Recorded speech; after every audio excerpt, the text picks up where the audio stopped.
Welcome everyone, and thank you for joining us for today's Auxis Corporate Performance Series webinar, Managing the Challenges of a BPO Transition. My name is Yaslin Arroyo, and I'm the moderator for today's webinar. Today's webinar is presented by Auxis. Auxis is a very different consulting and outsourcing firm comprised of former industry professionals who don't act like traditional consultants. Offering a customized, real-world, results-oriented approach, we become ingrained in our clients' culture and vision and truly get dedicated to their success. Our depth of experience allows us to operate under a very different leverage model and maintain a focus on customization, flexibility, and bottom-line results at a very competitive cost structure. At this point, I'd like to introduce our featured speaker, Michael Campos.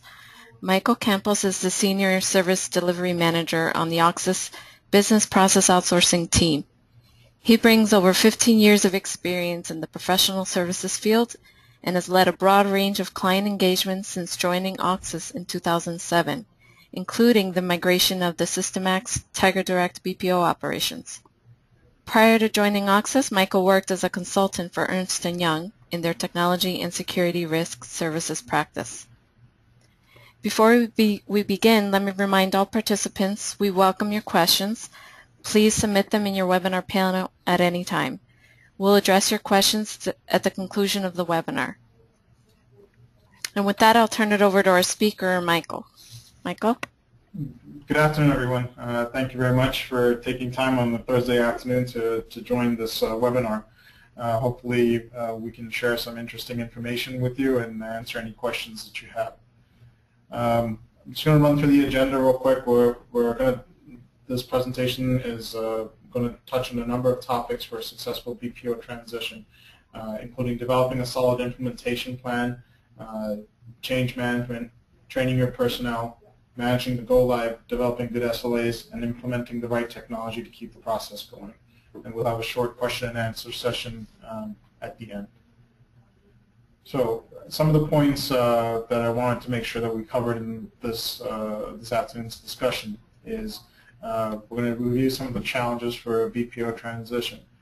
I want to make an important point here is that we're assuming in the case and for this discussion that as an organization we've already made the decision to transition to BPO. So I'm not going to spend a lot of time discussing how we would go through an initial analysis phase to decide if BPO is good for the organization or not. In order to make some of the points that I'm discussing more understandable, I'm going to use the example of a transition of an accounts payable process based on our client experience. And along the way, I'm hoping to highlight some of the challenges and the solutions encountered. First, to take a quick step back and look at some of the top 10 challenges of making BPO work.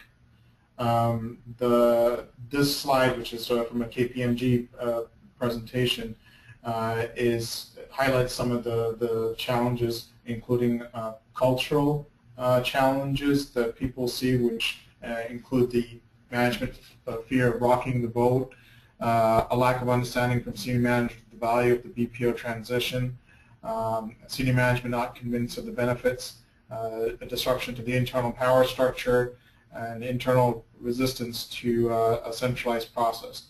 And as you can see from the graph, the different percentages about whether folks felt that this was not an impediment, somewhat of an impediment, or a major impediment to their transition. The other factors that were included in the survey was the executional challenges. So these included a lack of investment, focus on cost savings only, the ability to run the change management programs effectively, and how to handle the change management requirements. I also have some information that I was able to gather from a Deloitte survey. This is for a transition of both BPO and shared services. But they conducted a survey and they found from the respondents how those people felt about what they'd underestimated in their effort in their BPO transitions. As you can see, the challenges are broken down into the lighter blue areas, which are focused on the people and change management related areas, and other areas in the dark blue, such as technology and benefits tracking. Communication seems to be the number one challenge that, or the number one area where people felt that they did not spend the required amount of effort in communication. And then there were cultural implications. The third one, 36%, felt that they underestimated the amount of time that they needed to spend on training. And then following that, the amount of time that they needed to spend on technology. So those are our top 4 factors.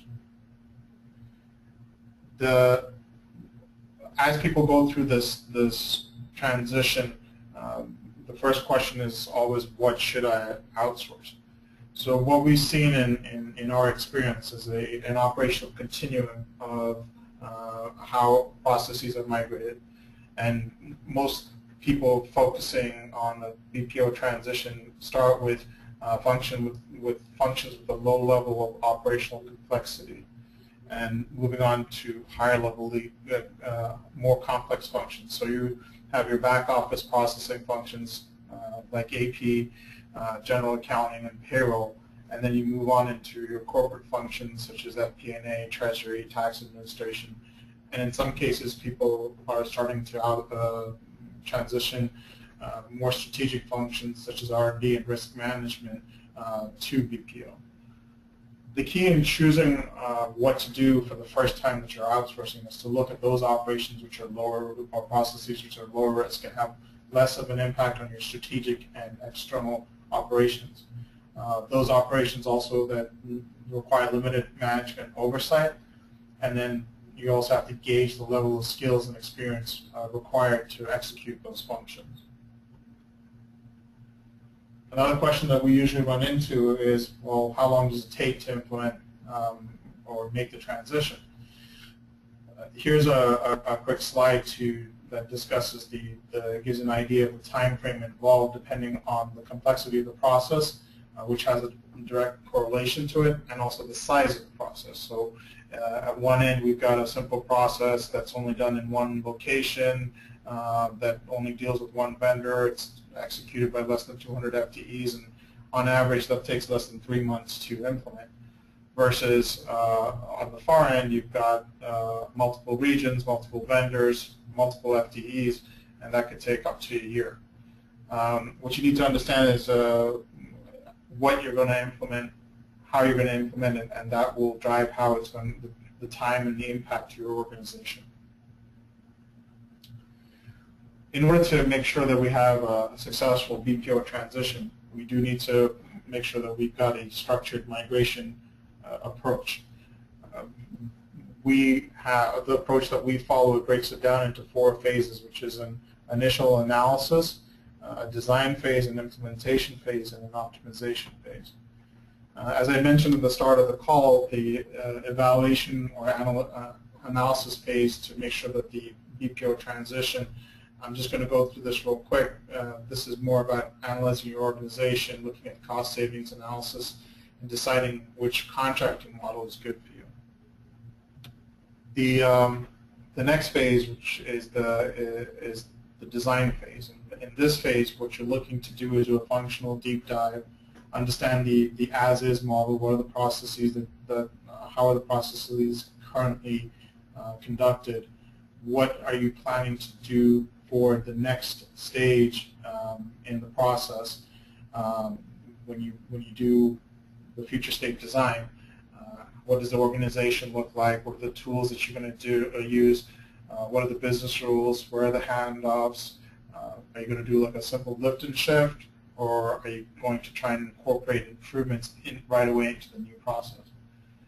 One quick note over here, which is something to consider as you're getting through this, is black box outsourcing. And by that we mean that the provider that we're working with, we want to make sure that we have to build a close relationship with the provider, and that we don't simply hand off our data or our invoices, and they take them away, they do something that we have no visibility on, and then they provide the finished product back to us.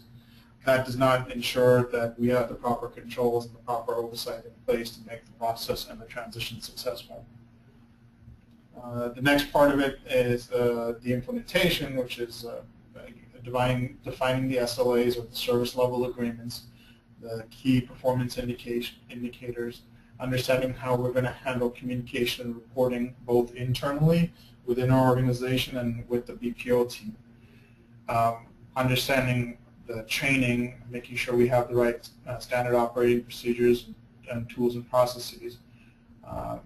Doing a soft go live and having a hypercare period where we both the internal team and the BPO team may be processing transactions. This will give us an opportunity to have stabilization and to deal with any issues, and then finally moving into the full production. And then once we get into that full production phase, we have our continuous improvement, which is performance monitoring of the SLAs, looking at the operational metrics, and then moving on to, now that we have this up and running, trying to gain efficiencies and cost savings. In some cases, this is more from a financial perspective, looking at a gain share model. And then finally, developing the process that we've migrated into a center of excellence where we're developing best practices and looking at it from a real-world perspective. Just a quick visual here so that we understand how those different phases work in terms of a timeline and looking at some of the things that are going on also in the background.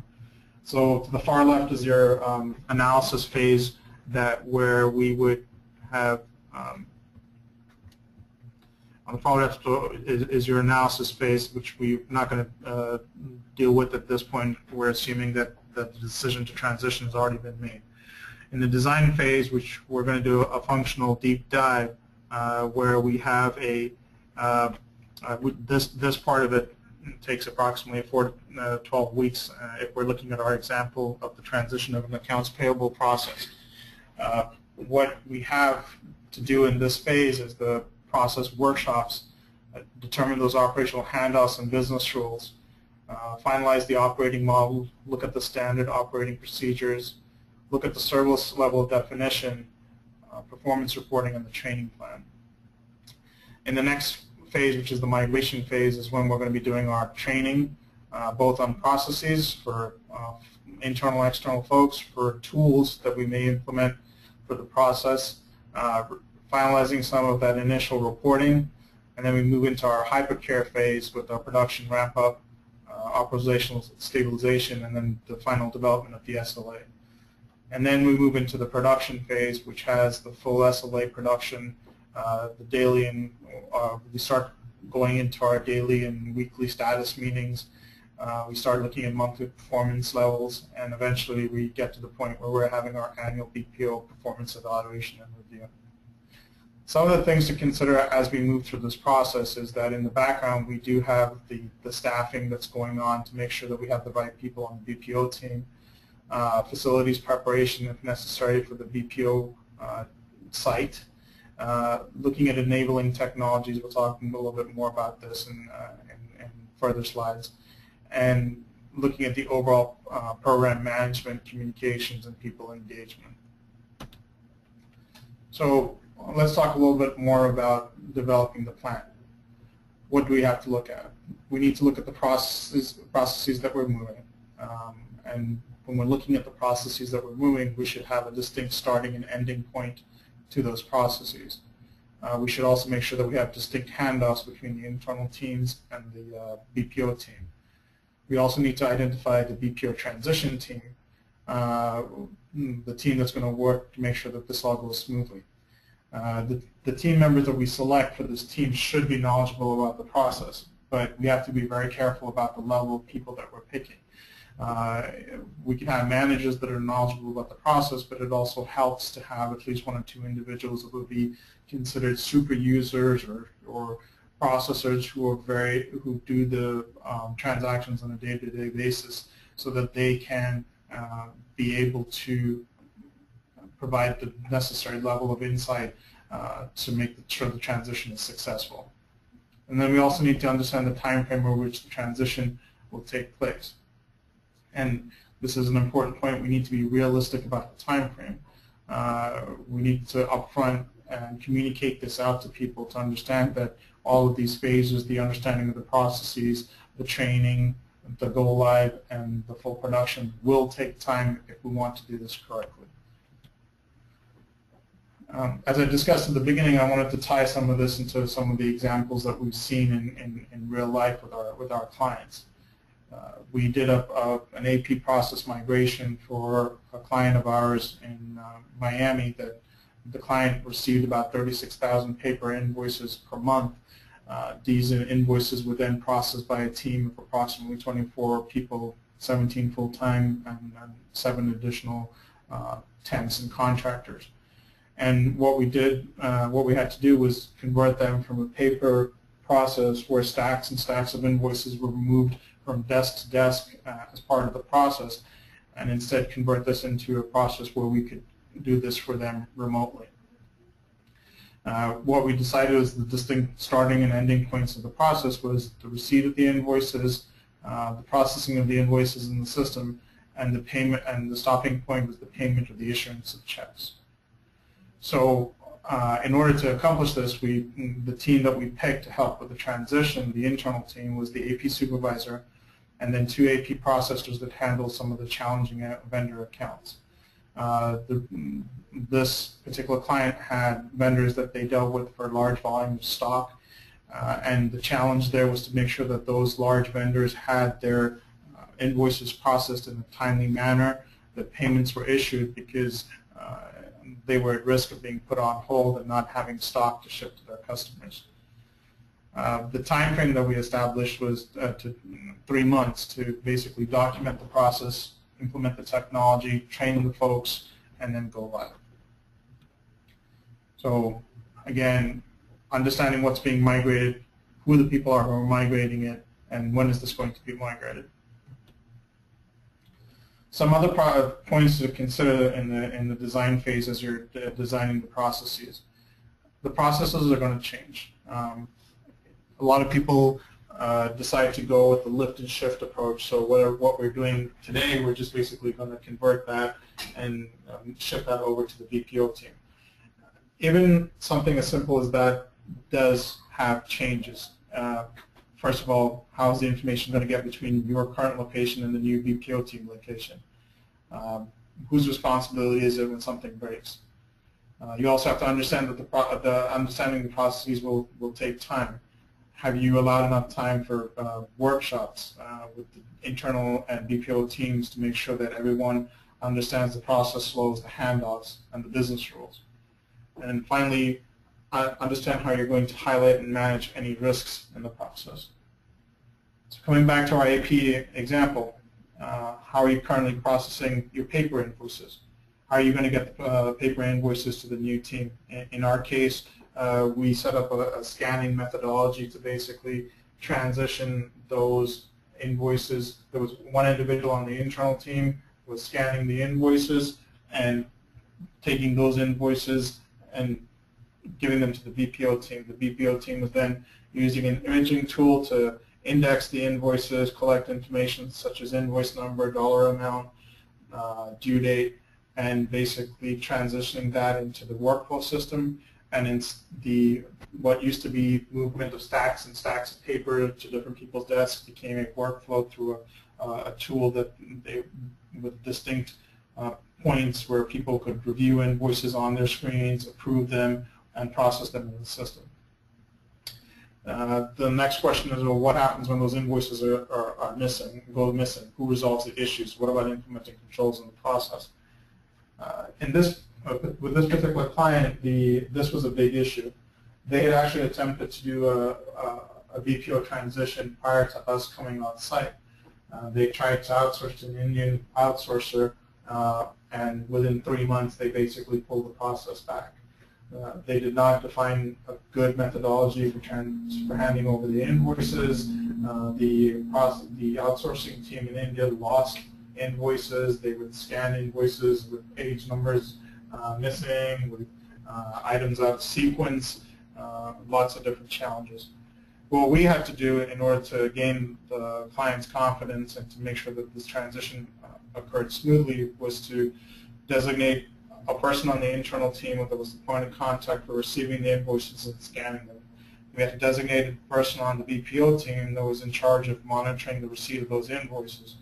And then we actually started out during the hypercare phase with a manual spreadsheet where the scanner in Miami would log all the invoices that they were receiving, and then that would be transferred to the BPO person so they could verify that they received all the invoices.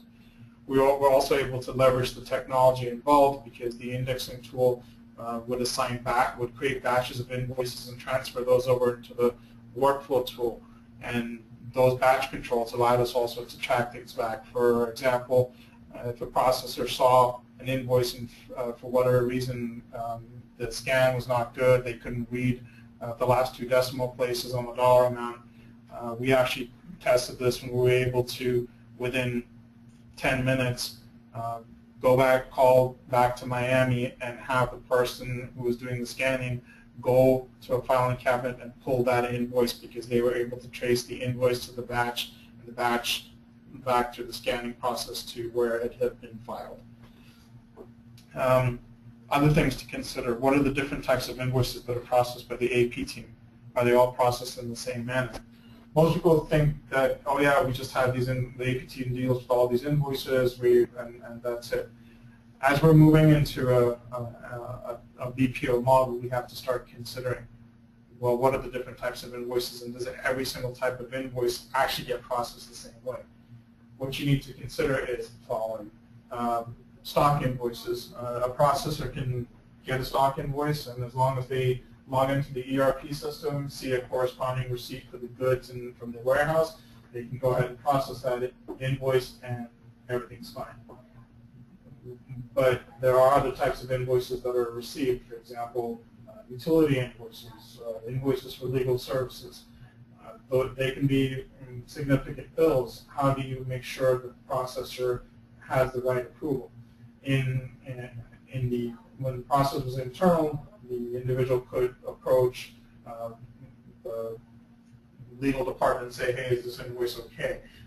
They could pick up the phone and call someone and make sure that the electricity bill was good. But what we found in implementing this in the BPO model is to basically change the process a little bit. So the person receiving the invoices for scanning was actually the first point of control. They would make sure that those utility invoices, those legal invoices, had the correct signatures on them, and they were actually on the invoice before the invoice was scanned, and that was what the processor used as the approval to process the invoices. So in each of those cases, we had to develop a process map and conduct a walkthrough to make sure that we got the right rules for that. The next phase in developing the plan is usually process workshops. So the process workshops start with developing the process flows. So it would be usually the BPO consultants, the Auxis team, working with the internal team to develop documentation process flows. These sessions can take a few hours. You basically have to get a bunch of people into a room, start with unless there's existing process flows, you need to start with a whiteboard and start actually mapping out the processes. I'm going to talk a little bit later about why we need to get into the detail of the process flows, but that's the first phase in these workshops. The next is to develop the SOPs, which is, so you're reviewing data, you're looking at sitting down with processors to conduct transaction walkthroughs, grabbing screenshots, to develop a detailed standard operating procedure for how a process gets done. And then finally, with the process flows and with the SOPs, you should be able to develop service level agreements, or SLAs, to measure the process, and then some additional operational reporting and metrics that can be presented on a regular basis. So some of the questions that we've got, well, okay, so let's understand the deliverables for these workshops. The process flows, there are actually two types of process flows that we want to get out of these workshops. The first is the process flow for the current or as-is process flow. Again, why are we doing this? A lot of folks, when we start off this process, say that they've already got oh, we've got process maps, we've done this before, we truly understand our process. The issue that we usually run into was, well, are the process maps documented? If they are, when was the last time that they were updated? So what we have to do in these instances is actually sit down, draw out the maps, and then make sure that both the internal team and the BPO team understand the current process. This also helps us to identify areas where for short-term improvement that can be implemented in the new process. The next phase is then to design the future state process flows. Again, these should be detailed process maps showing all the handoffs, showing the different teams that are involved. What does the internal team do? What does the BPO team do in order to make sure that the process flows smoothly? And then once we have that, we should be able to develop the standard operating procedures. The key with the standard operating procedures is that they need to be detailed enough to show the different steps, show the different screens to be able to process a transaction. This is very important because these are going to serve as the basis for the training of the new team. Again, we have to avoid the temptation here to simply use old documentation. We need to, if there is existing SOPs, if there is existing documentation, we need to make sure that we look at that, update it. We need to make sure that the key thing here is that these operating procedures match the new to-be processes that we're going to implement. The next set of deliverables is the preliminary service level definition. This is a key step in the process. Defining the preliminary service level gives the team another way to validate the process flows. So in the case of our AP example, okay, we're processing stock invoices. What's the service level here? How many of these should we be processing over the course of a month in order to make sure that we're doing it right, we're doing it efficiently, we're doing it effectively? Are we able to, is there enough detail to make sure that those get processed, and is there enough, do we have enough insight into the systems to be able to report on that? Which leads us into the next deliverable, which is performance reporting. What are we tracking now? What do we plan to track in the future? How do you ensure that the service provider or the BPO team is on track? A lot of times, because we do the processes ourselves internally and we do it on a regular basis, we feel that we have enough knowledge, but we don't have a formal reporting structure. What we need to think about is, well, now we're going to need to be able to measure performance. We're going to have folks that are going to be asking us how we're doing. How do we make sure, what should the reporting look like? What are the things that we're going to track? What are the things that we're going to present to senior management? It can be something as simple to start off with as the number of invoices processed.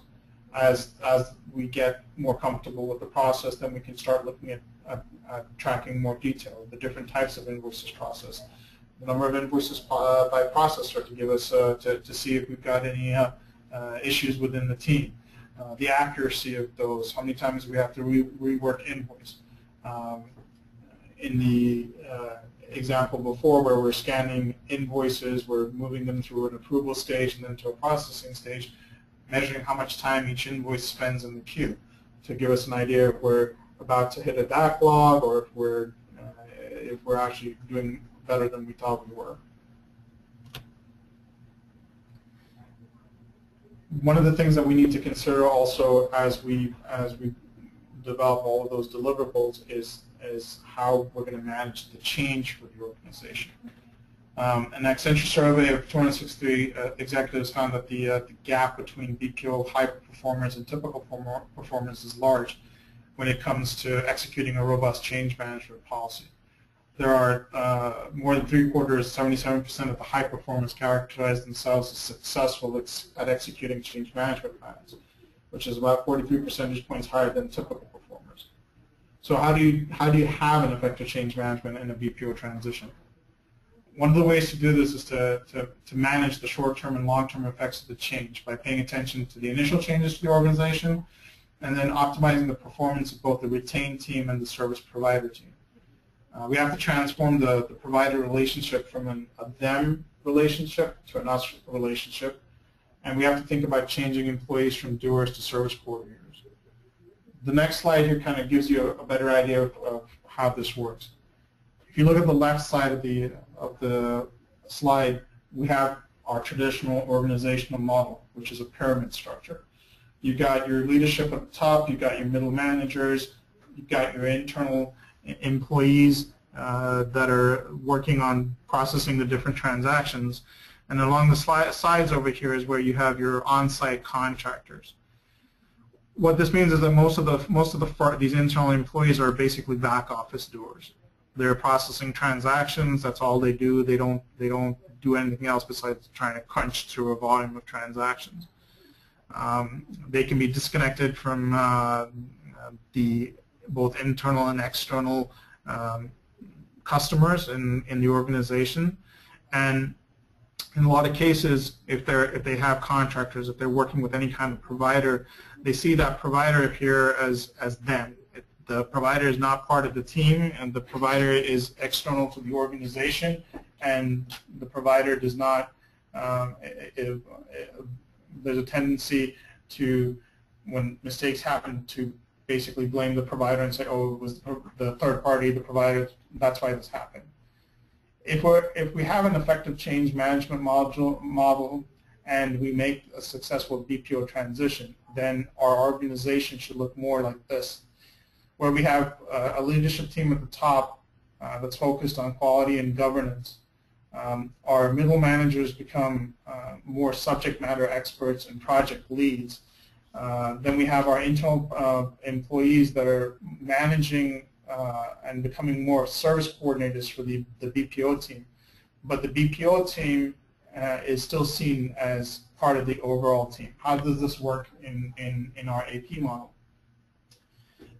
If you recall, we started out with the AP supervisor and the two internal processors being the subject matter experts for our transition. As we moved into the BPO model, the AP supervisor used to process transactions, and so basically all three members of the team were transaction processors.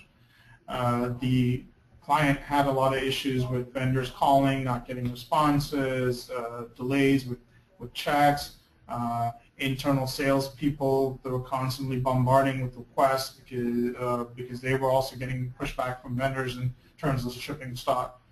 In the new model, in transitioning these folks, the supervisor and the two processors became service coordinators. The AP supervisor was able to take a step back, more of a managerial role, looking at the whole process, working with IT to improve the systems, working with the internal teams to make sure that the goals for the internal customers were met. The two processors were able to step into more of a, as we called it, a customer service role, but it was really dealing with vendor inquiries, making sure that the vendors were happy. This also gave the AP supervisor a way to prioritize the work of the BPO team. So rather than people simply crunching through invoices, that we were able to shift resources. If there was a large number of invoices from a vendor and there was a risk of going on hold, we could transfer these folks over to the team to be able to process those invoices quickly and get moving. So how do we make sure that this effective change management is successful? This is a change management throughout the organization. We've got to make sure that we have the right level of executive management and sponsorship for the BPO transition in order to provide that effective governance. What we need to do, so we're talking about CFO, Senior Vice President level of engagement, not into all the details of the process, but at least close enough to the transition, close enough to the understanding of how the process works, to be able to make it clear both internally and externally that this is important to the future of the organization. The operational team, I talked about this a little bit before, is making sure that they can step away from their day-to-day activities and to be able to achieve success in the transition. They need to understand the plan. They need to understand what the long-term goals and short-term goals are of the transition. They need to be able to understand the new processes. They need to be able to understand the change in responsibility. And we need to be able to develop them more into that service coordinator role. Other departments, internal customers, other teams, we have to make sure that they also understand what's going on. Even though we're just transitioning the AP process, we need to make sure that purchasing, that sales all understand what's going on. They need to know, they need to know who they can contact when there's issues, who they should go to. IT also needs to be involved in this and aware of the transition in order to make sure that that there's no issues with the transition. And also, it's a two-way street. If IT is making changes to the systems, we need to make sure that standard operating procedures and workflows are updated to reflect any of those changes that they make. Basically, we want a one-team approach. There shouldn't be a distinction between the internal team and the BPO team. We're all one AP team delivering a service to both our internal and external customers. The next thing that we have to be focused on is training. Training, and again, a highlight here, training of in-house personnel and BPO personnel. The goal here is to train in the most effective and cost-efficient manner. We cannot underestimate the amount of preparation needed. There's a tendency here to take the standard operating procedures and say, oh, hey, we've got the standard operating procedures. That's all we need to train people. We should be able to give it to them, and they should be able to just read it and do the transactions. That's not usually how it works. We need to put a level of formality around the training process to make sure that we're successful.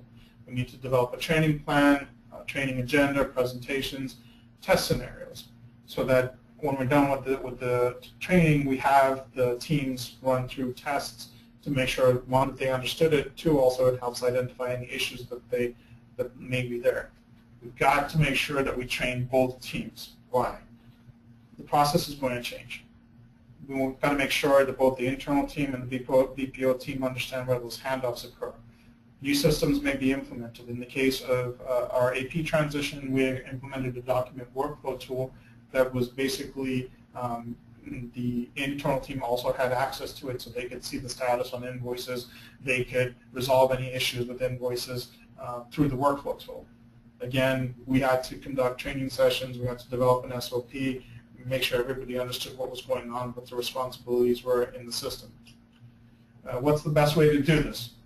We have, depending on the level of complexity of the process, we have done webinars with the BPO team for very small, distinct processes.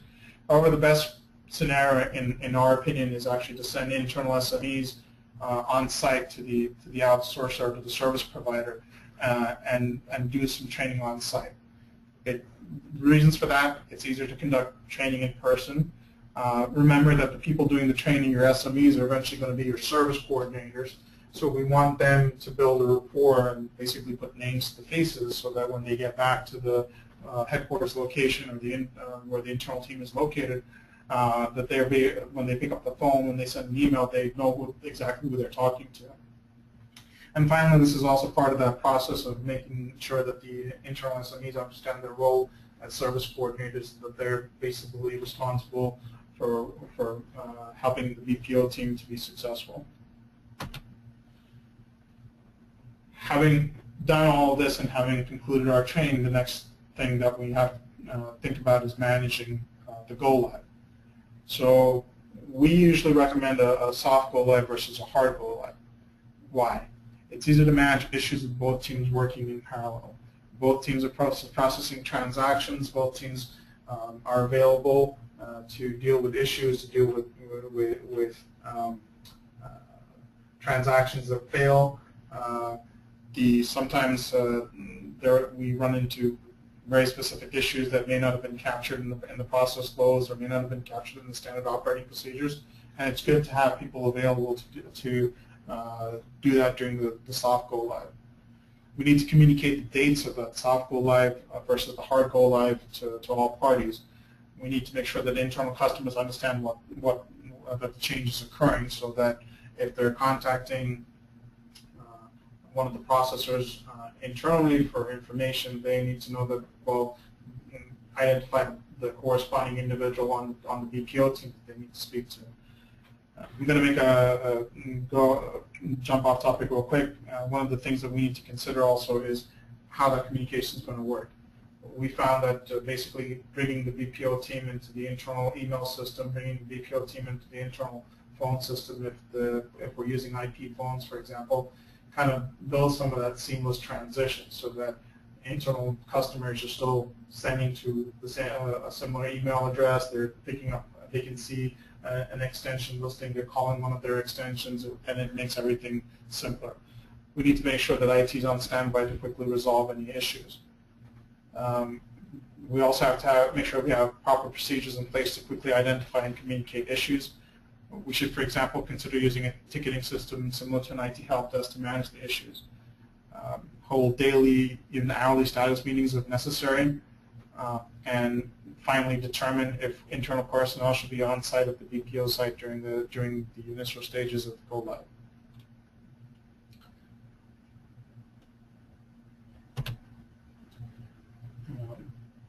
During the go live, we also have to work on developing good SLAs.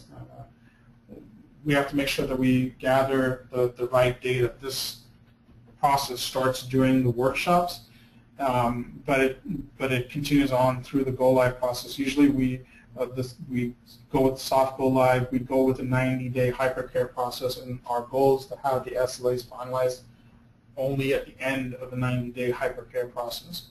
So what we want to do is to gather data not just from interviews, because there's a tendency to for example, sit with the processor and they're like, oh, I process 300 invoices per day, and we do X number of invoices per month. We have to be careful that we back up that data with reports or data extracts from the ERP system, for example, where we're processing those invoices. Make sure that the SLAs that we choose are easily tracked and measurable, for example, number of invoices or number of orders entries. And then we also have to make a distinction between operational metrics and SLAs. Operational metrics could be things such as, how long do invoices sit in the queue, how long before they're processed, what is if we have a backlog on certain days, what is the backlog, things like that. The goal here is the SLA would be the number of invoices processed per month. That's what the BPO team should be aiming to do, and if they don't hit that, that would be a cause for concern. The operational metrics are a way of tracking during the course of the month, for example, to make sure that we're on track to hitting those SLAs or exceeding those SLAs. Another key point here is SLAs change. We may start off with a certain SLA for the first 6 months, but as we get into the process, hopefully as we're gaining efficiencies, those SLAs should change. So we need to put a process in place to have a regular review of those SLAs. We also have to talk about implementing the right technology. So in implementing the right technology in our accounts payable example, I have this very busy slide that gives you an idea of what we usually have just from a technology perspective. So in looking at this slide, we have the client site where we have the invoices and documents being received. Those documents are scanned and sent to the BPO team, but the file copies remain at the client location. At our shared services center, we're using a document and imaging workflow platform. We use Kofax for imaging, and then we use GRM for workflow. And as the invoices get to the processor and they process them based on the business rules, they'll send them to an approver. If there's issues, they go to an issue resolution team, and then they'll either approve or reject the invoices. And then those invoices are actually processed on the client ERP system. Any issues that flow through a service desk, and those are dealt with the AP manager, and then invoices are processed and set up for payment, and then the checks are actually issued at the client site. On top of this, we have the Microsoft Link, which as an instant messaging tool where our processors and our team have direct access to quickly ask questions of the internal team and make sure that issues get resolved fast. And we also use Microsoft SharePoint to track our data and to provide reports. the question that we need to ask, though, is how does BPO fit into the current model? All of these platforms and that you see here, we have to make sure that those applications are available both to the internal and external teams. We're accessing the client's ERP system, for example. So we need to make sure that we have the proper infrastructure in place, the proper connections, secure, either be a secure VPN connection or dedicated MPLS connection, to make sure that we have the right speed to be able to process transactions quickly. And we also have to make sure that we're coordinating with IT, both internal IT and the BPO team with IT to achieve this. We also want to make sure that IT itself has where do we fit into. So in a standard IT service model, BPO would be the end user, and so for technical issues, they should be able to contact the service desk. The service desk should be able to help with the user provisioning. This would be split up between the internal and BPO teams, because the BPO team would set up the user locally, but then access to applications would be handled by the internal IT team.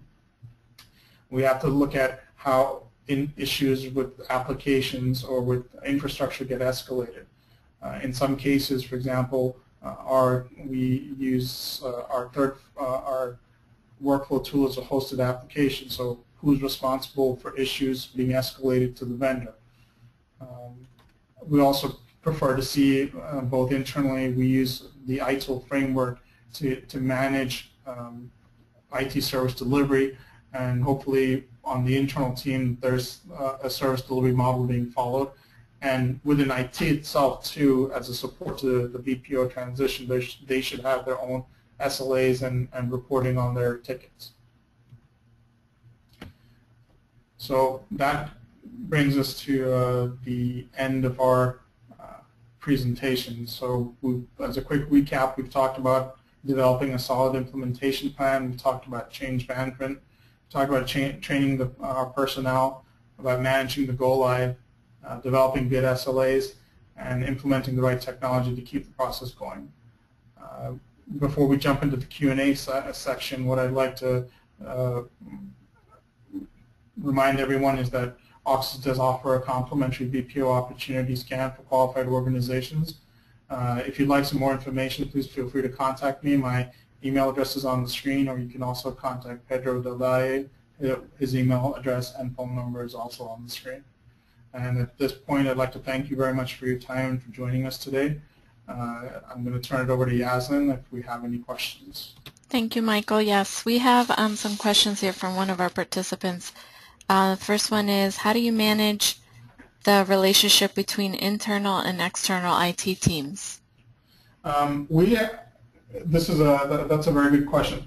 We actually have a service.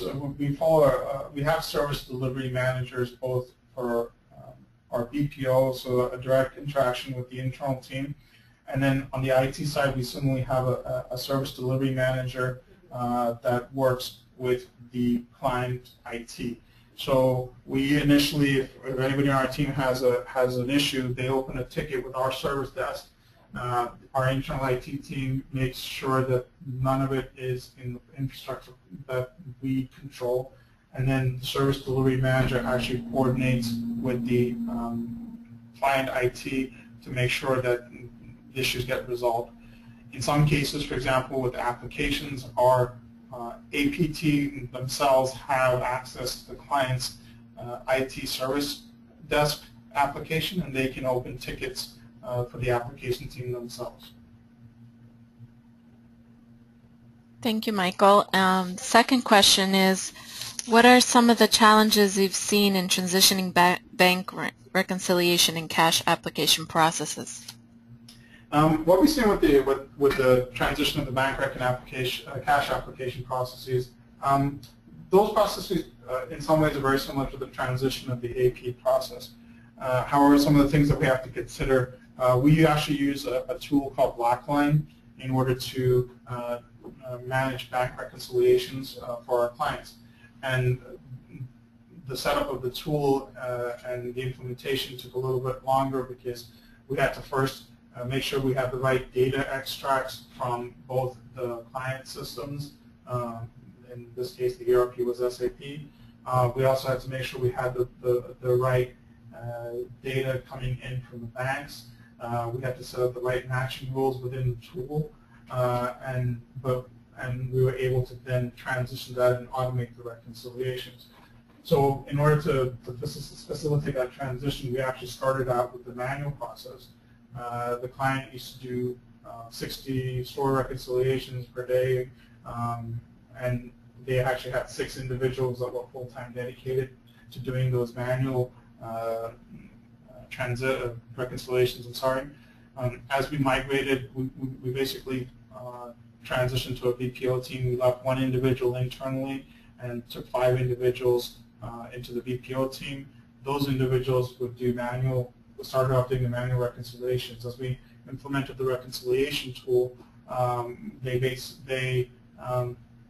we were able actually to shift responsibility. So the internal person became more of a manager, was able to deal with more strategic items and manage other projects within finance. The 5 people on the BPO team, we cut the people involved in reconciliations to 2, and the remaining 3 BPO team members were able to take on some additional tasks and additional processes because of the efficiencies gained.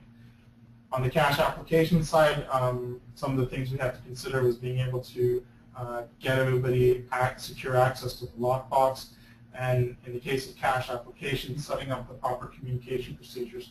We were applying cash received both from vendors and from customers, and a lot of times the information coming in with payment, as we all know, you may just get a check, or you may get a check with the list of invoice numbers, or you may get a check with no remittance detail, and trying to understand how the cash should be applied, especially when you've got multiple customer accounts, things like that, it becomes a challenge. The way we got around this was to develop a good process and develop a good communication both with the internal teams and again with the customers, so that we could make sure that we had no issues and resolutions ending up with customers on credit hold. Great, thank you, Michael. It looks like there are no other questions. So thank you, Michael, and to all of our participants for joining us today. Please watch for our follow-up email with the replay link along with a copy of this presentation. Also, if you would please take a moment to complete our brief exit survey. And on behalf of Michael and the Auxis team, we thank you again and enjoy the rest of your day. Thank you, everyone.